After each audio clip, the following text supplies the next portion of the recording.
Joining us now, Nikki Gozer. Nikki! Nikki, how are you?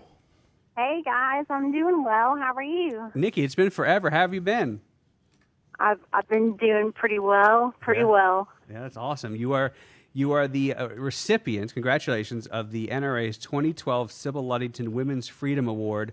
It recognizes exceptional accomplishments of modern heroines, what an awesome word, through their legislative activism as well as advocacy, volunteerism, and education of others to the goals of the Second Amendment and the NRA on a national level. So congratulations on that. Unfortunately, the reason you're in this sphere, in this space, is by a very tragic happenstance. For people who don't know the story, if you wouldn't mind, tell us what got you, to the point where you're at right now in terms of Second Amendment activism. Sure. Well, back in April of 2009, my husband was murdered right in front of me by a man who had been stalking me. And this occurred in an establishment that we were working in, a restaurant that serves out alcohol. Right. And we were both just running our mobile karaoke show. And this karaoke customer that developed a fascination with me and wouldn't leave me alone came in with an illegal gun.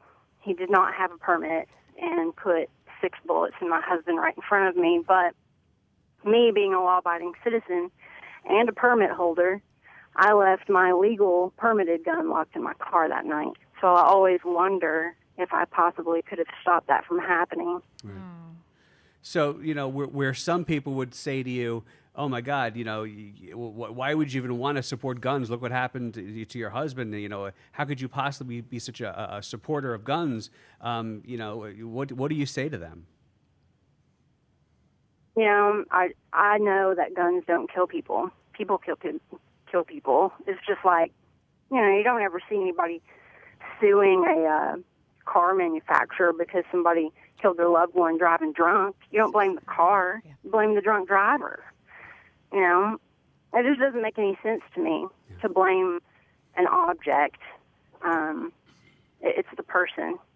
And what do you see as, where our focus should be in crime and preventing crime and things like this horrible tragedy that you've gone through with your husband's death?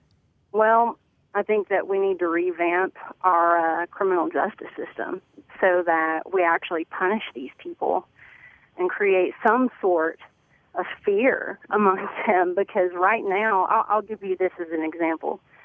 This week was the sentencing hearing for my husband's killer, and he only got second-degree murder. In the state of Tennessee, the sentence for that is only 15 to 25 years. Wow. This man is 47 years old. Oh, he's going to get out. He ended up getting 23 years. No parole.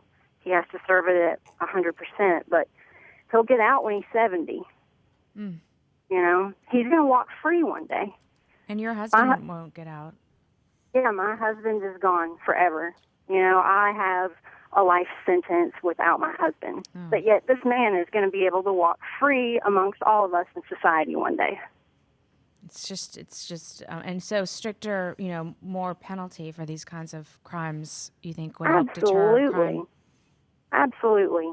There's absolutely no excuse. And what about, you said you'd wish you'd had your gun, and, hindsight's 20/20, nothing can change now, but, what do you see as places that ban carry? As like New York City, we saw the shooting today, or Washington, D.C., we saw the Family Research Council shooting recently, where a security guard had to throw his body in front of a shooter because he was unarmed, a security guard.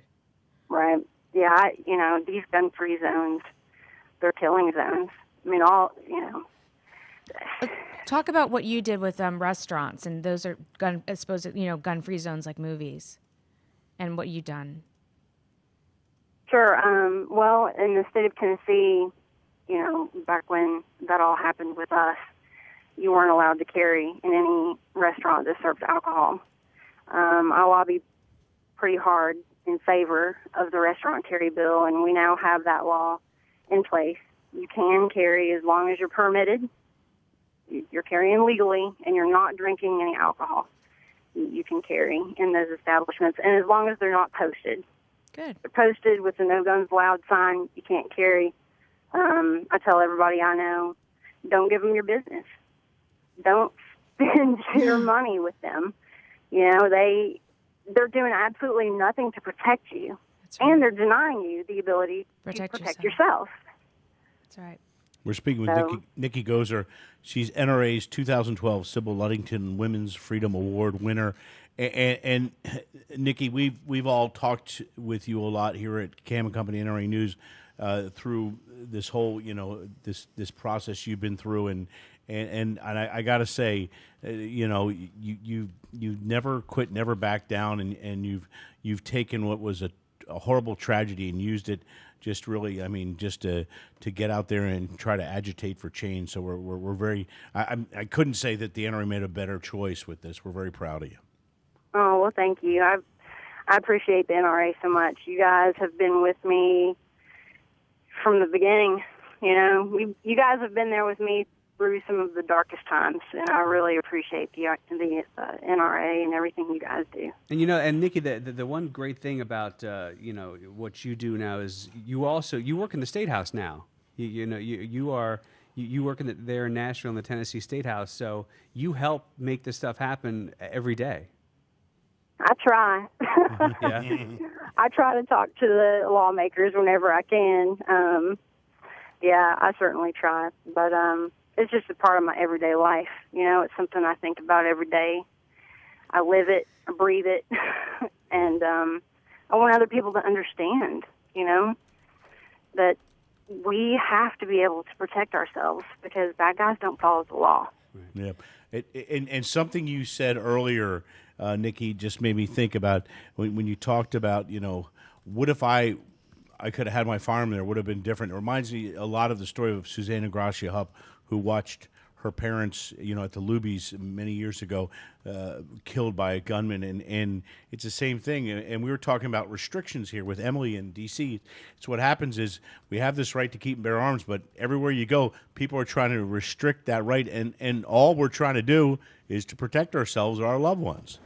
Right, and those places that have these gun control laws, these gun bans, like New York City, D.C., they've all got the highest crime rates. Right, Chicago, right. Yep. Chicago, yeah. Because it's quite simple, and I try to explain this to people who are really strongly anti-gun and sometimes need what we all know, needs to be explained. I say, if the bad guys, like they do in D.C., they are 100% sure that you are not walking down the street with a gun. Mm-hmm. So what they're going to do is use their gun to take your iPhone. Because they know you don't have a gun. Right. So they're going to use it to take iPhones are like the biggest crime wave in D.C. But they shoot you sometimes for it, which is the killer, literally. But across the bridge in Virginia, they don't know if you're going to shoot back. That's. And so they're not taking your iPhone with a gun. They're wondering. Do you have a gun? And that is the one thing when people go, oh right, yeah. Exactly. And in those states where there's right to carry, even people that don't carry benefit. That's right. From those of us who do carry, because the bad guys don't know. Okay, is this person going to have a gun, or is that person going to have a gun? They don't know. That's I heard, and I someone tell me who I'm quoting here, but that it only Dick Heller is who I'm quoting here. He's told me that it only takes about 6% of the population to carry for the entire success of carry, that sort of threat to the bad guys, to work. So exactly what you said. It doesn't mean that everybody needs to be carrying a gun around.